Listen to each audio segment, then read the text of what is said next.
Welcome to the next edition of Priestess Mercury.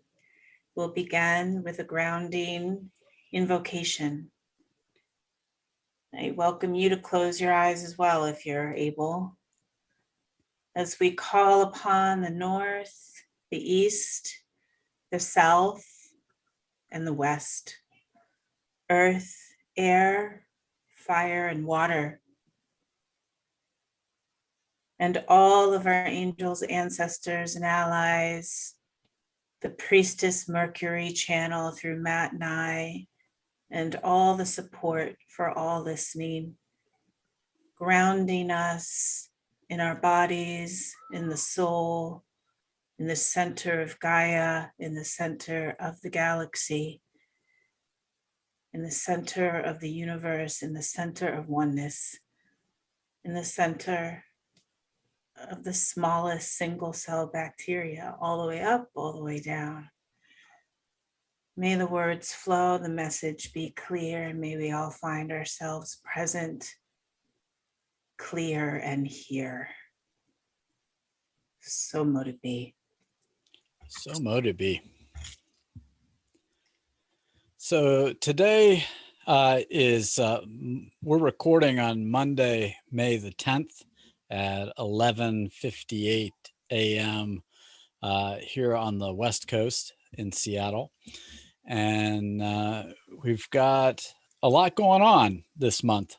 Astrologically speaking, we've got a new moon tomorrow, which is the last of the moon cycles before we hit the next set of eclipses, which the first one kicks off on May 26th, which will be a lunar eclipse in Sagittarius. And you know, this year, these eclipses, this is the last of the eclipses we'll be having in Gemini and Sagittarius. The nodes will be moving on to Taurus and Scorpio. And, you know, we'll be back in the fall to talk about that transition because it'll be a big one. But right now, you know, we want to talk about this new moon in Taurus. It's got a lot of connection to the outer planets. It's, you know, loosely conjunct Uranus. Is very tight sextile to Neptune, and a trine to Pluto, and a square to Jupiter. So there's a lot going on with this moon coming up. It's a new moon, so you know this is going to be the seed of something that is going forward for the next month. And you know, at the end of a cycle, you know, this is like the last chapter in a book in a certain sense. So the last chapter and the foundation for the eclipse, full moon, all the energy that we're coming into starting at the end of May. Mercury will also be going retrograde at the end of May as well. So it's like we're heading into I feel like with eclipse season, we're like heading into the funnel. Like heading into, because the eclipse seasons that happen every year, they're like activation portals. They bring that change and the fresh energy. The nodes switching are going to bring new collective lessons. So it's like we're moving into all of that. And Matt and I were talking about how this new moon really feels like the setup for that, the foundation for that. And in terms of its connections to Pluto, Neptune, Uranus, and Jupiter, we also wanted to talk about Jupiter going into Pisces. Yeah, that'll be a big shift for a lot of people. Yeah, and for a brief minute till about July, then it'll retrograde back into familiar Aquarius, semi-familiar, it hasn't been that long, until Pisces again, much later. But anyway, that this new moon, we were talking about how the Taurus energy that we were feeling, we did our own readings, and we were noticing because of that trine to Pluto and sextile to Neptune, there was an emphasis on Taurus as the firmness of Taurus, and that a lot of people associate Taurus with the Venusian qualities of the decadence and the sensual and everything physical that's like sensual and beautiful and Venusian. we were noticing that Taurus was speaking to us through our readings and more like this firm, like Taurus fix, like this is how it's going to be, really setting that firm. And I also want to add into that Taurian firmness, Matt, that, I went to the dentist this morning and I was having the thought of, oh, this is Taurus too, like getting your body in check or areas that need to be cleaned or detoxed, or versus the more Venusian part of the body, feeling more the Pluto aspect, where it's like letting go of toxins, mental, emotional, physical, that Pluto is asking us to let go.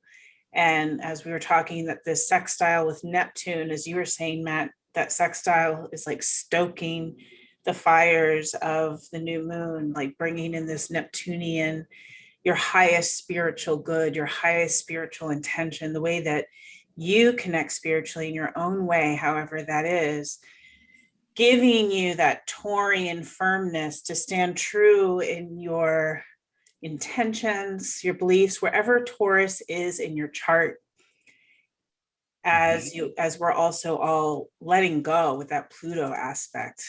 Yeah, and one of the things I would probably lead off as we're jumping into this is to note that because these are sextiles and trines, we've been talking about a lot of heavy energy, and a lot of squares where you have to make choices and decisions and you feel under a lot of pressure. There's a lot of transformational work that's happening, but it's also like stuff that is kind of with the flow of the narrative that's been going. So you're getting this transformation, but it's more, and in a way, it's like, this is the message you've been getting, and you've got it, is kind of how this is working. Just keep with it, keep at it. Plugging away. Like that aspect of Taurus too. Hold the boat steady, keep steady. I know for myself, after my reading, I did not want to see that message. I think a lot of us are anxious for change in a positive direction. We've been holding a lot, learning a lot of lessons. There hasn't been a lot of Venusian decadence or bright new chapters. A lot of it has been tumultuous change, which will continue. And just that reminder that the Uranus Saturn square is the whole year. Back to that episode. But yeah, we'll be back there in a month. Again.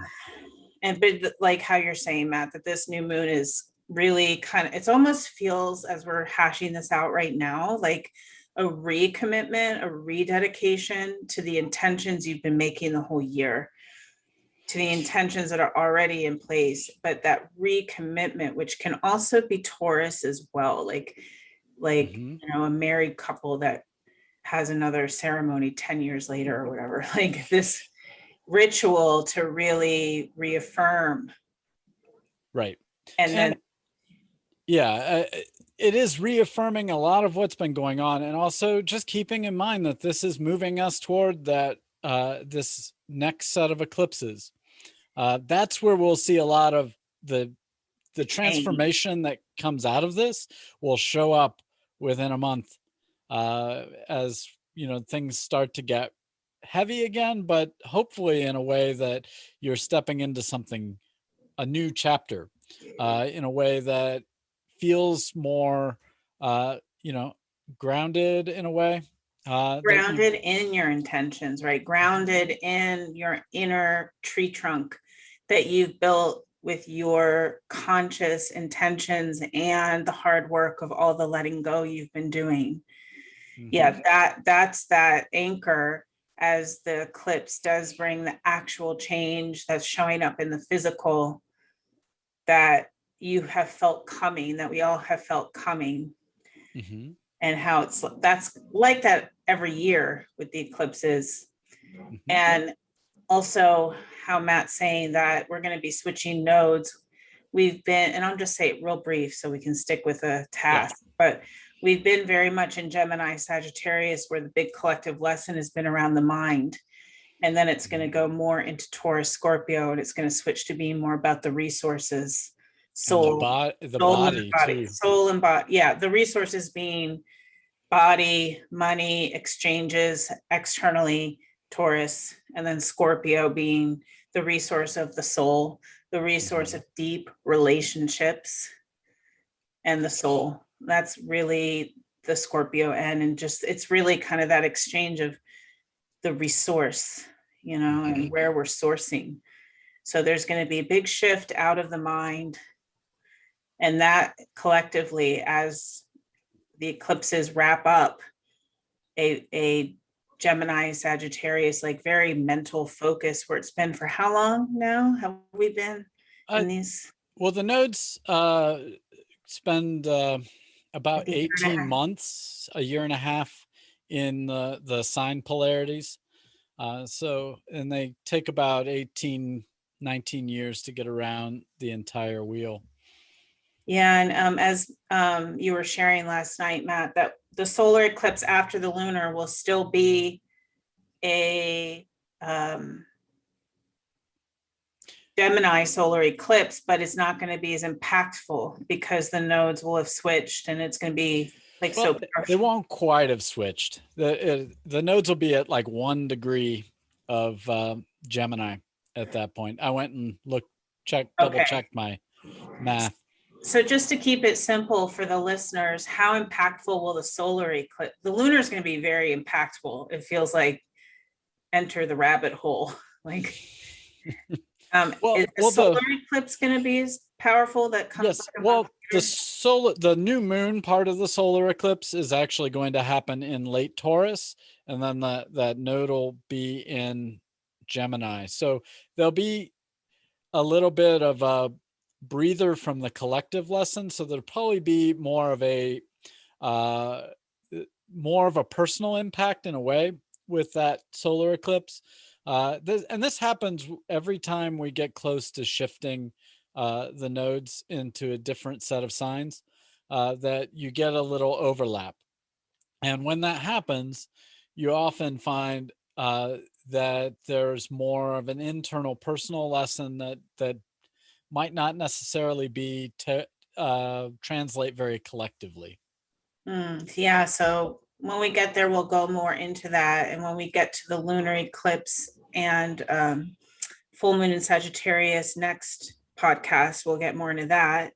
And now coming full circle back to the new moon, let's reaffirm our commitment and our dedication. Taurus. So you want to look where Taurus is in your chart, and that's where you want to make that commitment. Mine's right on my IC, right on my soul, the part that represents how you anchor home in the soul. Right. The foundations, like what you find security in. Yeah, what you find security in, and on a more mundane level, that can be like your home or your sense of home. On a more depth, esoteric level, it's the soul is home. Yeah, it's your holy no too. That's it's the bottom of the chart. It's like what is the bottom line for you? Where do you not budge anymore? What's the holy no, the sacred end of it? no.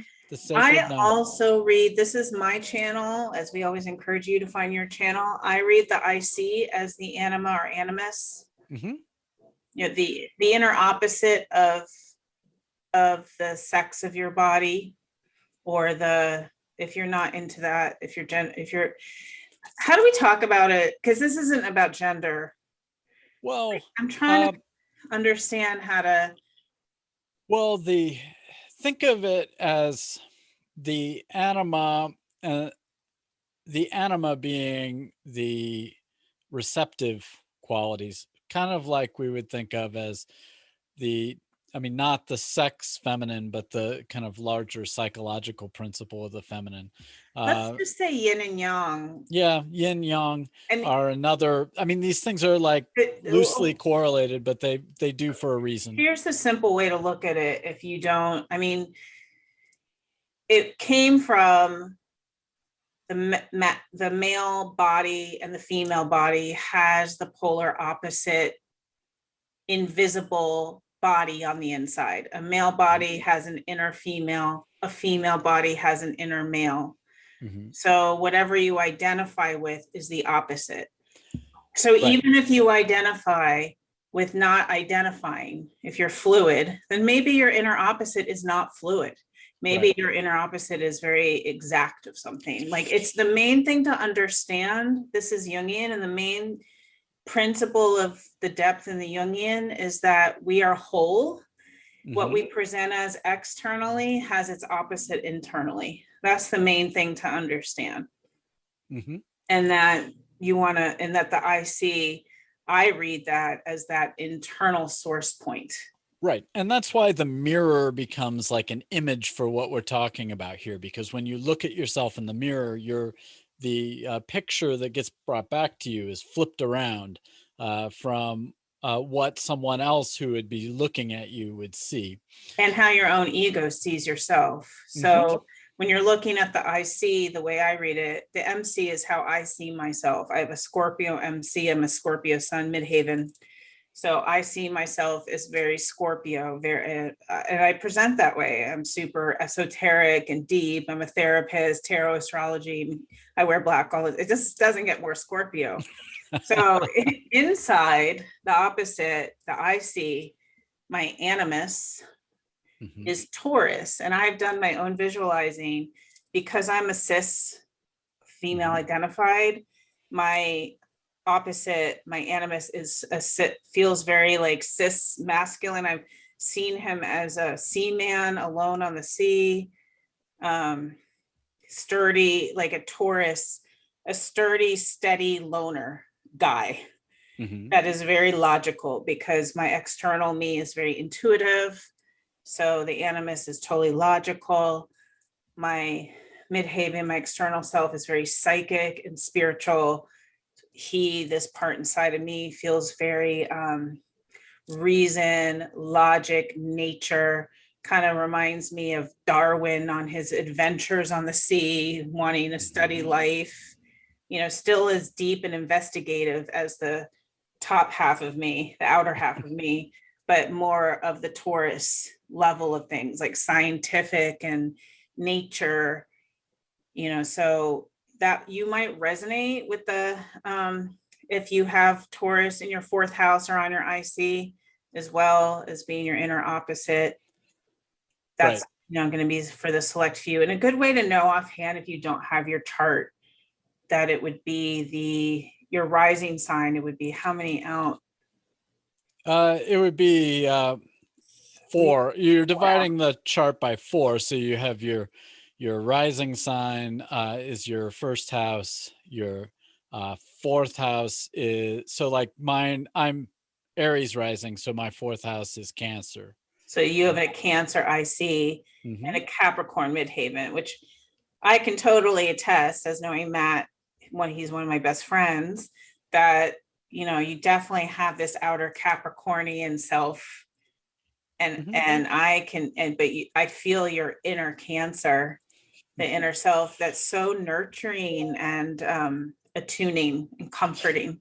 Well, it's been a process of learning to grow accustomed to that because, well, for instance, as a cis male in this particular society, I got a lot of messages about what I'm supposed to be as that particular manifestation, and that is to not be emotional, to get things done, to fix everything. And that those things can be great, those Capricornian ambitious collective problem solving kind of traits.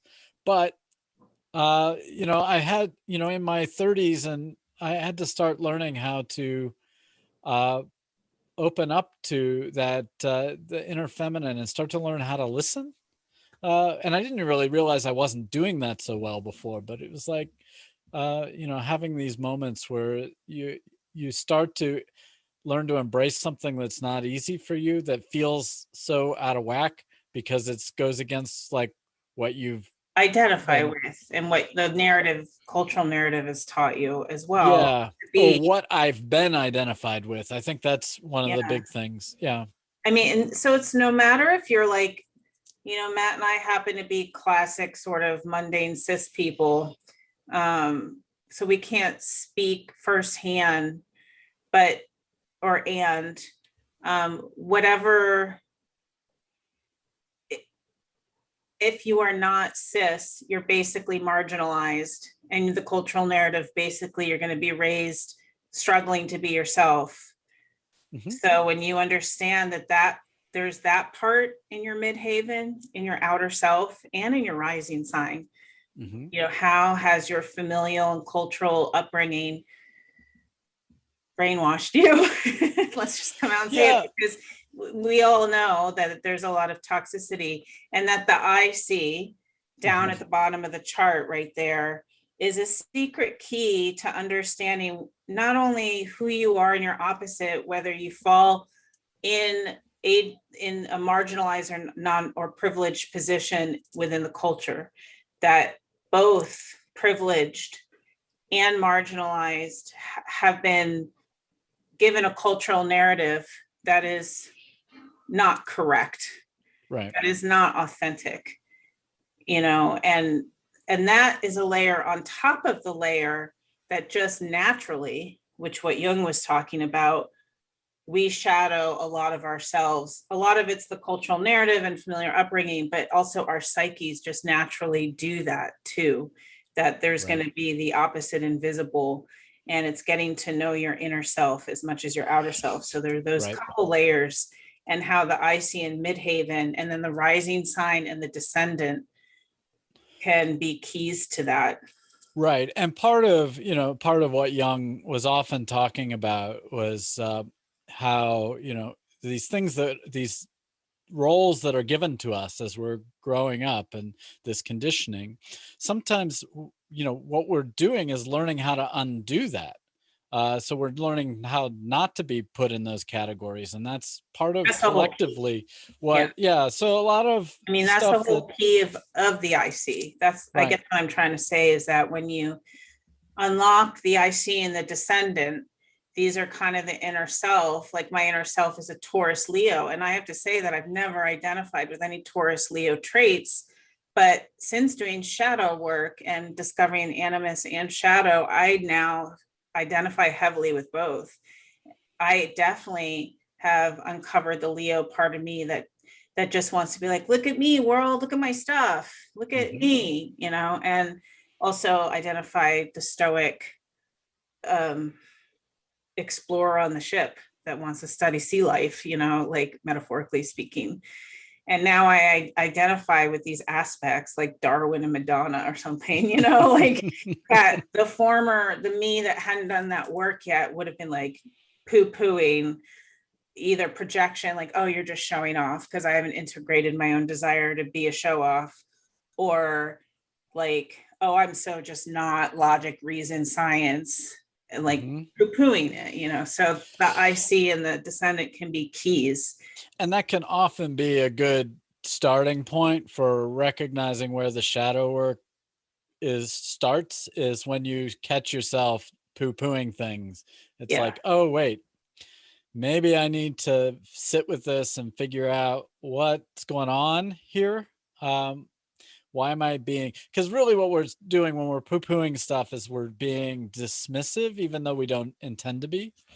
And because that's what the dismission, that's the word.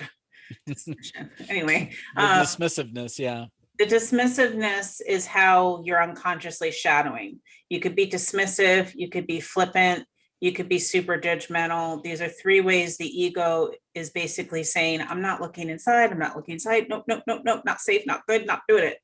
So instead, I'm just going to judge you, judge that, judge this, dismiss it, or be flippant about it, not respect it, not honor it, so that I can just not look inside and see that this is in me in some degree. Right. You know, so that's the I feel. It's also a very Taurus kind of thing too, in a way. Yeah, I mean, I just feel like whatever your IC is, I read charts this way now. Is I always look to the IC as the inner opposite, the main soul opposite of the ego identification. You know, so persona is the midheaven, anima animus is the IC, ego is the rising, shadow is the descendant. In the Jungian terms of it, that's how I read So that whole diatribe, if Taurus or Pluto, or Pluto's in Capricorn, Taurus, new moon in Taurus, or Neptune in Pisces, if any of those are on your IC or Descendant, could be a call to. Yeah, really on any of your angles, the Ascendant, Descendant, IC, Midheaven, because you're Yeah, going to be dealing with the opposite either way because the way the polarities work. So right. Yeah, that you can, and again, these are just my channels where the rising feels more like ego and the midheaven feels more like persona, which are very similar. The rising sign is kind of more general umbrella outer personality, whereas the midheaven is more, I like how you said last night, curated. I keep hearing that word, and like a more curated version of your like general outer personality. It's focused more on either career or like what you want to give or do or contribute. well, yeah, it's what I tend to when I'm talking with clients, I'll talk about the midheaven and the 10th house as being uh, how what you get recognized for. So what do people see? What do people see about you? And some of that changes over time as things transit through there. But Yeah, it always changes. Everything's changing over time. But yeah, I like that. That's like kind of what you're recognized for. Because and the same yeah, and career the is a little bit. IC, yeah, the IC is like what you wish people would recognize you for in a way. So there's that polarity pulling against each other so that you See, wish you could see the things like that. I don't feel that for me. I feel like my IC is more like what I need to learn to see about myself and integrate. I don't wish people could see me as Taurus, but I feel like I feel that more with the Descendant. But again, for me it's more wanting to see it myself, Mm-hmm. so I think that's going to depend on person to person. Maybe you wish others would see it in you because that might be your experience. Maybe you want to see it more in yourself. It's just the unintegrated Mm-hmm. parts of you that are on that IC line and fourth house, and then the seventh house and what rules the seventh house. And that's really going to give you big keys to what needs integrating. And that if the new moon is falling on that for you, like it is for me, now that we've talked about all this, after last night's reading, I kind of understand, oh, I need to be this Taurus man, not the Scorpio woman right now. And it's like, oh, it kind of clicks into place that this stoic, logical, curious, reason oriented Taurus man in me knows how to get through the next month. Whereas the fluid Scorpio feminine in me doesn't. She's not going to do too well the next month. So it's kind of forcing me to develop more of the hidden Your self. sea legs. My sea legs. Yeah. So if the new moon is falling on your Descendant or IC, it might be a call to develop and activate these hidden parts of yourself, these shadowed parts. And the new moon for you, Matt, is where? It's in my second house. That's right. Pretty pretty close to my natal Jupiter. So, and I've been going through a lot of these lessons about trying to embrace the big picture and the optimism, even when things don't look so optimistic, and to hold my own dignity. That's another lesson with Jupiter too. So this new moon is kind of bringing a lot of those things back. For me, is like, I see these what the cards say and everything seems like, okay, we're here again. Let's keep plugging away. Holding firm your intentions. Yeah, don't let things slide, which is a tendency I have sometimes, is to just let it slide and it'll come. We'll come back to it again later, but I'm getting tired of coming back to it again later. So it's time to stand in it. That's what Matt and I were feeling about this Taurus vibe. Yeah, because your Aries Sagittarius could let slide, save it for later, trust luck, do all that fiery stuff. And the Taurus is like, no, you need to actually reinstate your intentions and communicate and stay firm in them. And, you know, I feel that for myself too, where the Scorpio wants to self-destruct, burn it to the ground, find the magic, make it super magical, something scorpionic. It's like, I need to do the Taurus thing. Like, no, it's not about, it's just like, just, you know, be on your ship on the sea, do what you got to do. And my Taurus man too, he's stocky, you know, he's like a stocky dude, you know, it's like salty and stocky. Arg. Very, very arg, but not like, but he's more, you know, quiet and refined in a way. He's not like, you know, a pirate by any means. Not like that. He's not like fiery. So where Pluto is where the letting go needs to happen in your chart. Like for me, it's 12th house. So I'm letting go of a lot of multi-generational wounds. And, you know, I set up my 4-pack with my Reiki healer. And the first session I had yesterday was all about an ancestral wound showing up to be released. So that makes perfect sense that these ancestral patterns are kind of what's been holding me back in the feminine bloodline. So what about you, Matt? Where's Pluto in your chart? It's in my 10th house. So it has a lot to do with, you know, what we were just talking about a second ago about the, you know, how am I being perceived by others? And in particular, like, well, I mean, you know, dealing with how do I, you know, my authority, my sense of authority. Authority. And, you know, trying to rest in the authority, so I'm not like trying to wrestle for it all the time. Yeah, rest in authority. So in a way, Pluto's asking you to let go of the struggle with authority.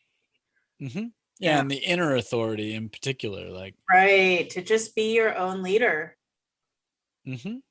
Firm, Taurus firm. And that's again what Matt and I keep feeling with this Taurus vibe this time around, is the firmness of it, the steadiness of it, you know, not so much the, you know, laying in the, you know, I always think of Cleopatra on her bard with her fruits, you know, just not that kind of Taurus, and not the Taurus that's like the big bull that's like, I'm gonna ruin the China and the China stuff, you know, but more like, you know, just the firm and steady presence that doesn't budge no matter what's happening, a firm and steady presence.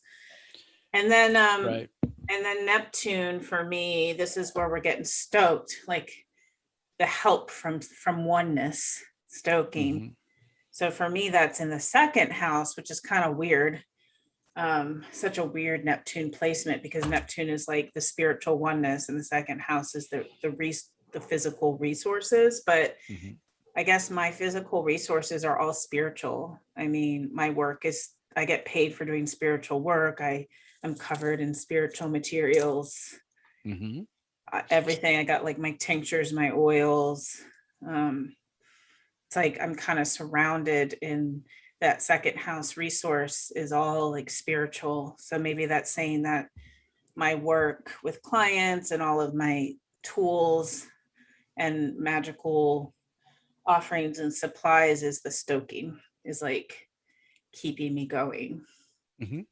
And where's Neptune for you? In the 12th house. Ooh, so that's like archetypal, which reminds me of all of the work you've been doing with like your necklace. And I don't know if you want to I don't know if you want to share anything. Yeah, this is a great little talisman for the fixed star Vega. So the vulture here with Lyra is the constellation Lyra, and Vega is the like the throat chakra in that constellation. So I've been working on getting in touch with these kind of planetary energies, the fixed stars, and you know, some of that's been dealing with a lot of intergenerational shit. Yeah, it's I'll like be quite honest. So you're using the archetypes of the 12th house in a very magical way, very intentional and magical, to purify and release the ancestral wounding and multi-generational patterns that are also 12th house.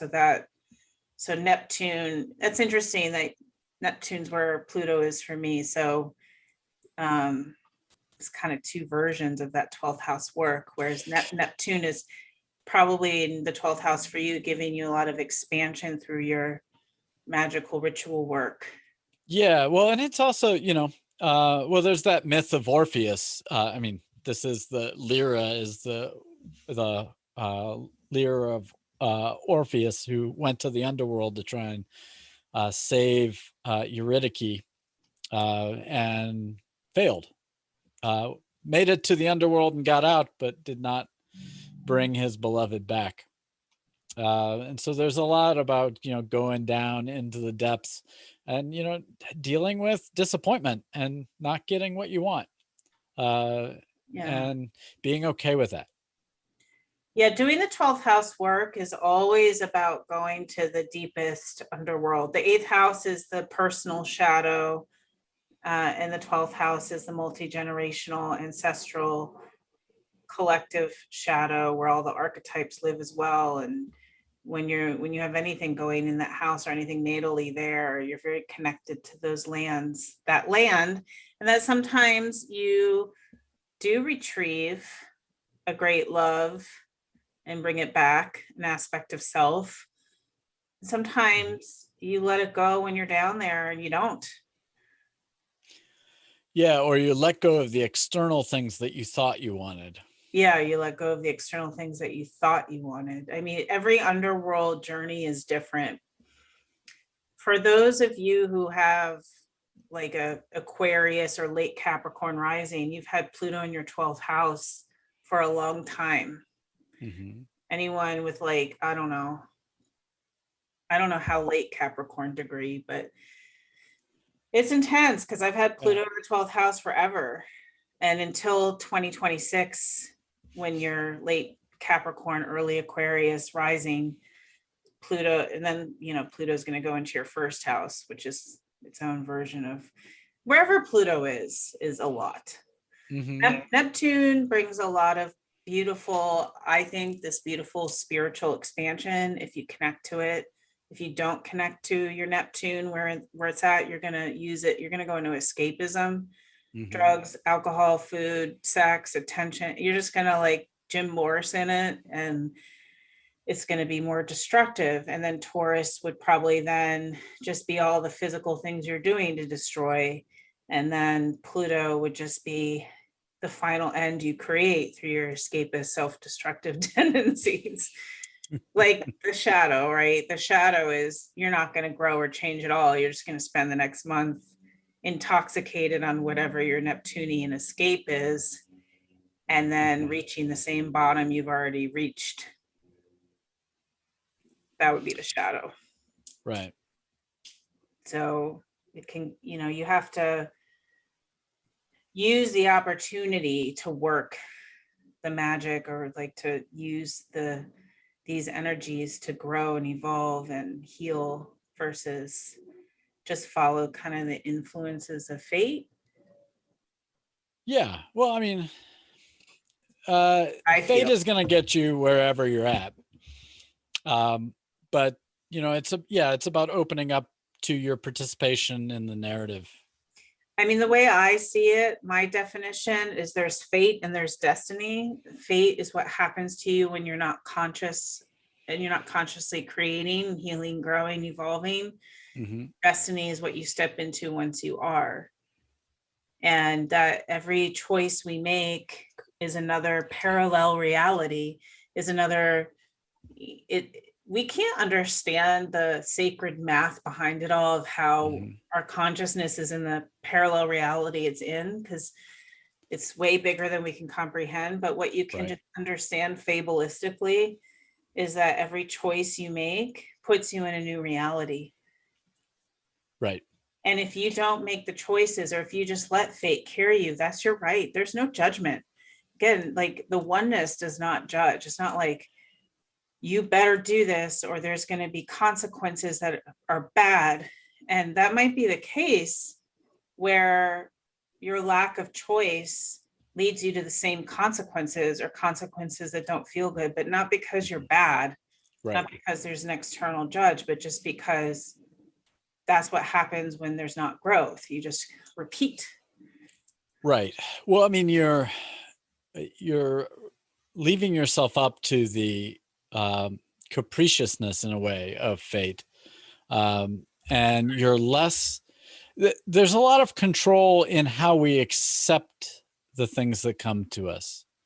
And I don't mean that as in like the positivity police kind of thing, but there is a way of serenity prayer, Matt. Is that what you mean? Yeah, it's accepting, some of what I can't control. And trying to recognize where I do have more and more control, and stepping into it. And it's a continual process. It's that discernment is very Capricornian where Pluto is. And I think maybe that this aspect, I feel Pluto speaking to me now as you bring this aspect up, that like the serenity prayer, universe, give me the wisdom to accept the things I cannot change the things I can, and know the difference. It's like that discernment is knowing the difference. What do I need to accept and what can I change? And that discernment is very Capricornian. It's really being able to look at the situation for what it is and really assess, like, do I need to accept this? Like, okay, at the dentist this morning, I had to accept that I have to be there every 4 months forever because of my gums receding and what that's causing. So it's like, the only change I can make is to make sure I get to the dentist every 4 months. Right.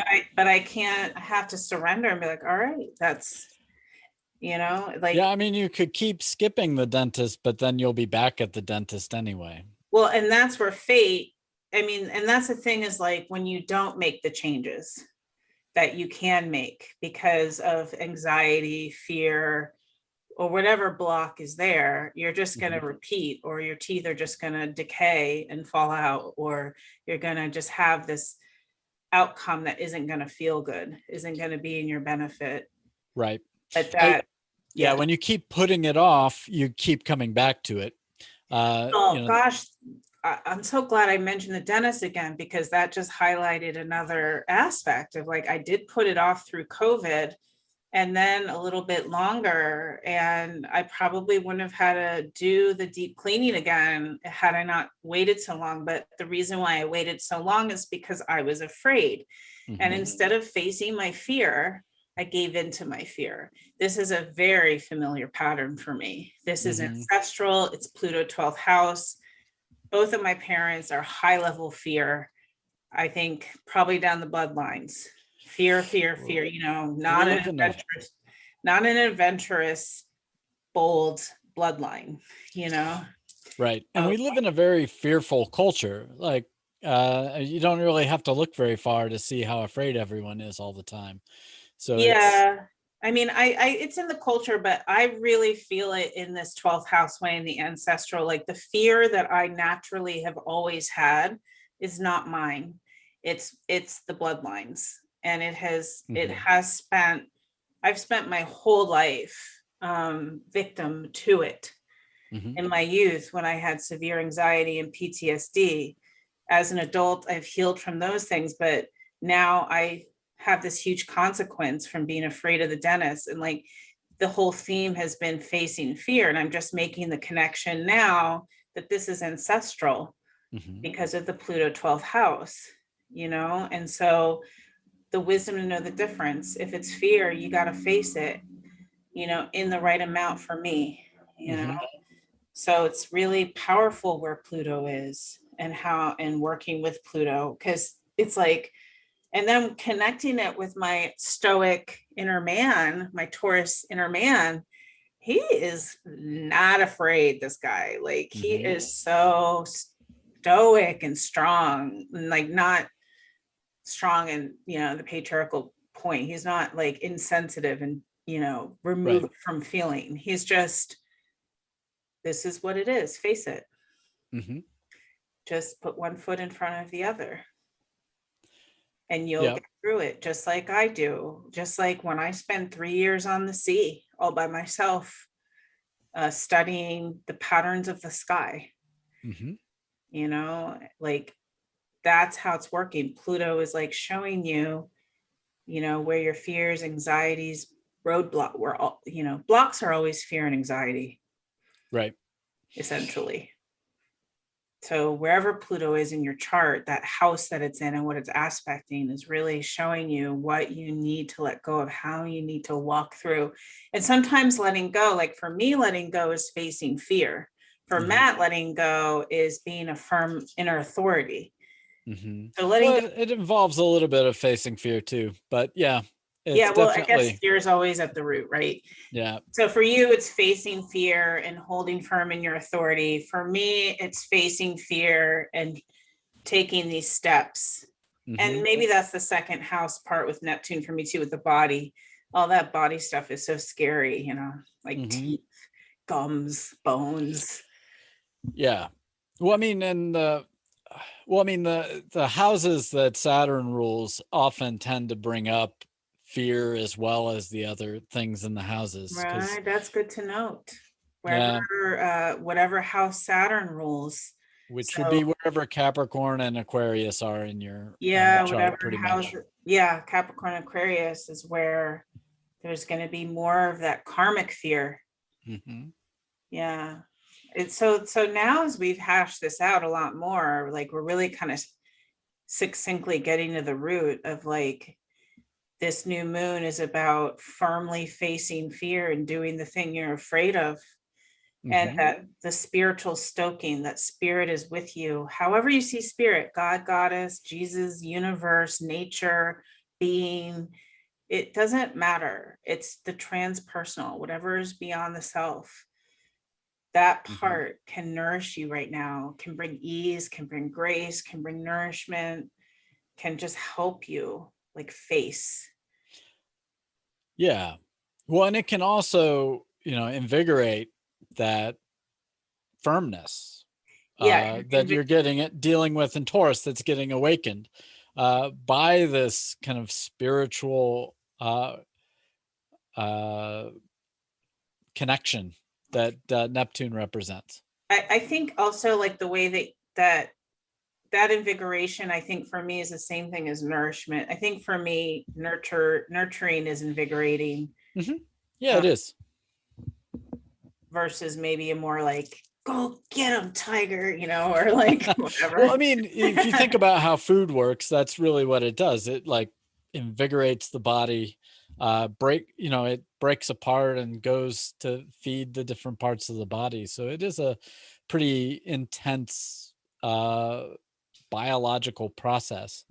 Yeah, so if you think about Neptune doing that to our souls right now, to like our life path right now, it's helping us metabolize the struggle, and that the Mhm. struggle is actually the grist, Mhm. and the struggle is rooted in Pluto's house. For Mhm. Matt, it's authority. For me, it's these ancestral wounds. The firmness needed is where the Taurus part is. Mhm.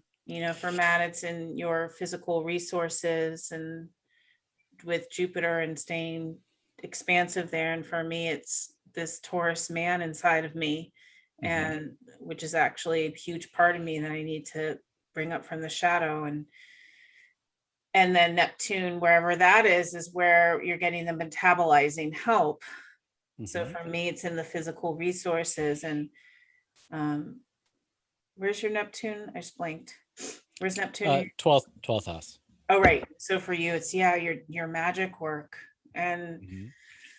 that's and that now makes sense, that when we simmer that down to like facing fear and Mhm. holding firm, that's what we need. It feels like going up the roller coaster, Right. and that as soon as we hit that full moon, it's going down for the ride. Right. Well, and with the new moon, this new moon is setting a couple of stages. I mean, setting the stage for the eclipse season ending, but probably most importantly, which we haven't talked about yet, and we see if we can squeeze it in here at the Jupiter. end. But Jupiter is squaring the new moon. Jupiter is in the last degree of Aquarius, Jupiter is going to be giving that Neptune a supercharge over the next few months. And Great. Jupiter traditionally was seen as the ruler Ruled of by Pisces. So even in the modern sense, now you're getting both the traditional and more modern rulers of Pisces are going to be at home. Yeah, So Pisces was first ruled by Jupiter and then by Neptune. They're going to be together now through July. As when, and May 13th, is that when it moves into Pisces out of the last? May 12th, so it'll be Wednesday as this is airing pretty much Okay. on YouTube and the Okay. podcast. So as you're So listening to this, Jupiter's going into Pisces, supercharging Neptune, supercharging the Pisces attributes. right. And if you think about it, like the if you've been feeling like you're in a car where someone's driving with both the foot on the gas and the foot on the brake at the same time, that's probably been this influence of having Saturn and Jupiter together in Aquarius at the same time. And now Jupiter is going to get its own like fresh injection of dignity and bring that expansiveness. That's what she said. Sorry. More bring that expansiveness, the fullness of the benefits that Jupiter has to bring will be accessible. So it'll probably feel a lot less like you're kind of taking a step forward, taking a step back, taking a step forward. And to explain that, the reason why it's the brake and the gas pedal same time is because Saturn and Jupiter are like opposite. Saturn's like, this is what holds you back. Jupiter's like, this is forward, auspicious, great, easy movement. So they're side by side. It's like, am I moving forward or am I moving back? I can't tell. Right. And then the fresh injection, Jupiter gets to be free of Saturn and be in its own ruling sign. Have its own ruling sign and planet. The original, and I love how Jupiter's originally Pisces is originally. Wait, I'm getting dyslexic. Yes, Jupiter's originally the seen as the ruler of Pisces. Yeah, and along with Sagittarius, both of the highly spiritual signs in a way. Yeah, it's so cool that as we know that Jupiter is all about expansion and luck, that its original ruler with Pisces is saying through spiritual connection, through that oneness, that all one, forgiveness, acceptance, unconditional love, forgiveness, acceptance, unconditional love, forgiveness, acceptance, unconditional love, forgiveness, acceptance, unconditional love will never fail to expand you, will never fail to give you luck, will never fail to help you move forward with grace and ease. It will always work. It may not look like how you think, because the ego always wants a specific cookie. But if you give unconditional love instead of conditional love, you give acceptance instead of resistance. Yeah. You forgive what you've been holding on to, you will release, there will be major movement. Yeah. And, this is one for me, this has probably been the biggest lesson in working against those cultural narratives that I grew up with that were all, very Saturnian. You don't work, you don't eat, you don't, those kind of harsh realities. And so like when you embrace the idea of being generous to people, to the planet, to animals, to, when you embrace your generosity, it comes back to you. You don't, I mean, yes, you might still get, people might still slight you in certain ways, but on the whole, as you give of yourself in a very generous way, you enhance your own kind of internal dignity, and it has a kind of snowballing effect.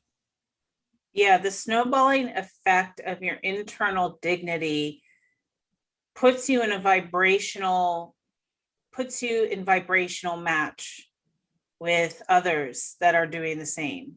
You might see decrease in conflict and crappiness, or you may see more of a decrease in not caring about it. And I'm thinking a lot about the culture wars right now, you know, and as I say that, I want to differentiate the really extreme levels of it versus the more mild levels. Like, I have friends who don't believe in the vaccination. They're not horrible people. They don't want to promote that guy that was president. They're not like racist, you know, they're super progressive, loving people that just don't believe in the vaccination. I do. I've received it. I want herd immunization. I stand for that, or like I want that, but I don't have to hate, judge those that I know and don't know that aren't like that don't feel that way. Like that, this would be that Jupiter Pisces energy is like, I can still say, you have the right to feel that way. You know, and even if I feel threatened, because do I? Yeah, I do. I'm a human that thinks COVID can spread, but I can still say I feel threatened and I honor you. Yeah. I mean, even if you didn't think that COVID could spread, everything's shut down. It's really hard to avoid. And just the main point being that there's a big difference between hating and judging those that hold a different belief. Right. Versus disagreeing and being vulnerable enough to say, I feel threatened, and still honoring the human being. Now, again, I'm not talking about extreme bigots, racists, supporters of the guy that are just like on cloud nine of delusion. You know, there's a certain level of psychosis or mental illness or something that takes place where there's just no love. And I still don't judge or hate those people personally, because I'm like a Neptune soul. And I have loved, forgiven, and accepted my own abusers, of which there's been more than one. That's me. That's what I follow. But I'm not going to judge people that don't follow that. You know, it's just more like radical acceptance is like, you know, for those that aren't causing all that harm. I guess what I'm trying to say is I want to be empathetic towards that struggle. At the same time, open an invitation towards you can still feel threatened and you can still disagree without judging and hating. Right. Judgment and hatred are not necessary to disagree and feel scared. You can just stay at, I disagree and I feel scared. You can just stay there. Like, you don't have to lose love. You don't have to cauterize your connection to love and be like, and you are less than me and you're stupid and I hate you. You don't have to go there. Yeah, there's that that kind of projection that happens when we're blaming other people because of what we're afraid of. Instead of just saying, I'm afraid. Yeah. And I think that's the important lesson, is to that's Neptune. Right. And that's Jupiter in Pisces. Like, that's Pisces. Pisces is the vulnerability to say, I feel scared, I feel threatened, I feel helpless, and I disagree. And I'm just going to stay there instead of, you know, because I still love you. I still love you. And if you don't love the person, if they're far out there, or, you know, it's like, I still love life itself and you're a part of life itself. So from this like zoomed out, detached perspective, I give love to all. And I don't want to know you and I don't want to advocate for you, but I don't have to hate you. I don't have to go into judgment and hatred because I feel so scared and upset about what I feel is happening that you're causing. Right. Yeah, no, I mean, I think that's the important thing, is like, sometimes, it's really hard to, there are some people that it's going to be really, really hard and impossible to embrace the idea of loving that individual. Yeah, it's a way tall order. When we're talking abuse but for people closer to you, Yeah. aren't on that severe end. I don't want to waste the podcast talking about the severe end of the Right. spectrum. But the idea is like you can back out to find at least something to embrace the love instead of sitting in the fear, projecting the fear. Well, this is the thing about Pisces. It's not mental. Right. Love is not mental. Why do I love my abusers? Because I just do. I love everyone. I just feel it. I've always felt it. That's never been hard for me. Other things are really hard for me that people are great at that I'm crappy at. So I have my own fingerprint of crappy and gifted. But like it's just not, that love has to get cultivated, I guess is the point I want to make. Mm-hmm. Yeah. And the more that it cultivates and the more that you feel it, the less you need to go into hatred and judgment. But you can't necessarily mentally force yourself into love. You can't be like, not going to judge, not going to hate, going to love, love, love. Like it, right.